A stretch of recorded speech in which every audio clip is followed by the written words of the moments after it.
তাওহীদ, রিসালাত ও আখিরাত, পৃষ্ঠা 11। উজ্জ্বল হয় না তখনও তো তাদের বস্তুগত সংগঠন এরূপ বর্তমান থাকে, আর এসব বিভিন্ন শক্তির অধীনও নয়, তাও সুস্পষ্ট। কেননা বাতিসমূহের যখন আলো থাকে না, তখন পাখাও বন্ধ থাকে, ট্রাম গাড়িও বন্ধ হয়ে যায়, কারখানাও তখন চলে না। এটা সচরাচরই পরিদৃষ্ট হয়। কাজেই বাহ্যিক নিদর্শনসমূহের বিশ্লেষণ দানে প্রথম পক্ষের তরফ হতে যেসব মতবাদ পেশ করা হয়েছে, তা সবই জ্ঞান, বুদ্ধি ও বিবেক বিচারের দৃষ্টিতে গ্রহণের অযোগ্য।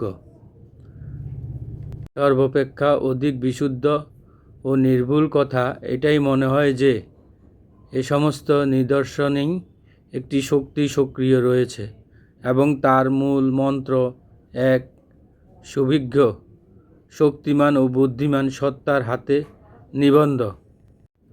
তিনি এক সুনির্দিষ্ট ব্যবস্থা অনুযায়ী এ শক্তিকে বিভিন্ন নিদর্শনের ক্ষেত্রে ব্যয় করেছেন। তবে সংশয়বাদীরা বলে থাকে যে, এ কথা আমাদের বোধগম্য হয় না। আমরা তাকে না সত্য বলে গ্রহণ করতে পারি, আর না মিথ্যা বলে প্রত্যাখ্যান করতে পারি। বিচার বুদ্ধি এক থাকে সত্য বলে মেনে নিতে পারে না, কেননা কোনো একটি কথার বাস্তবে সত্য হওয়া তার শ্রোতাদের বোধগম্য হওয়ার উপর নির্ভরশীল নয়। কেবলমাত্র নির্ভরযোগ্য বিপুল সাক্ষ্য হওয়াই তার বাস্তবতা স্বীকার করে নেওয়ার জন্য যথেষ্ট। আমাদের নিকট কয়েকজন বিশ্বস্ত ও নির্ভরযোগ্য লোক যদি বলে যে, আমরা পশ্চিম দেশে লোকদেরকে লৌহ নির্মিত গাড়িতে বসে শূন্য লোকে উড়াতে দেখেছি এবং লন্ডনে বসে আমাদের নিজেদের কানে আমেরিকার বক্তৃতা শুনে এসেছি, তবে আমরা শুধু দেখব যে এই লোকগুলো মিথ্যাবাদী ও বিদ্রূপকারী তা নয়। এরূপ বলার সাথে তাদের ব্যক্তিগত স্বার্থ তো কিছু জড়িত নেই। আমরা যদি দেখি যে বহু সংখ্যক সত্যবাদী ও বুদ্ধিমান লোক কোনরূপ মত দ্বৈততা ছাড়া এবং পূর্ণ দায়িত্ব সহকারে একথা বলছে, তাহলে আমরা পূর্ণ প্রত্যয় সহকারে তা অবশ্যই মেনে নেব।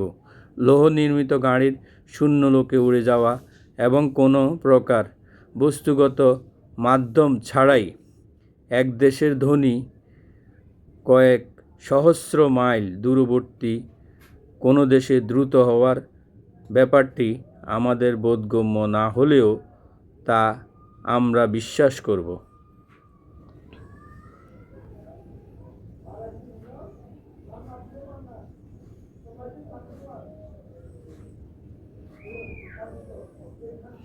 আলোচ্য মামলার বুদ্ধির ফয়সালা এটাই, কিন্তু মনের সত্য বিশ্বাস ও প্রত্যয়মূলক অবস্থা, ইসলামী পরিভাষায় যাকে ঈমান বলা হয়, এরূপ ফয়সালা হতে লাভ করা যায় না। এর জন্য প্রয়োজন আন্তরিক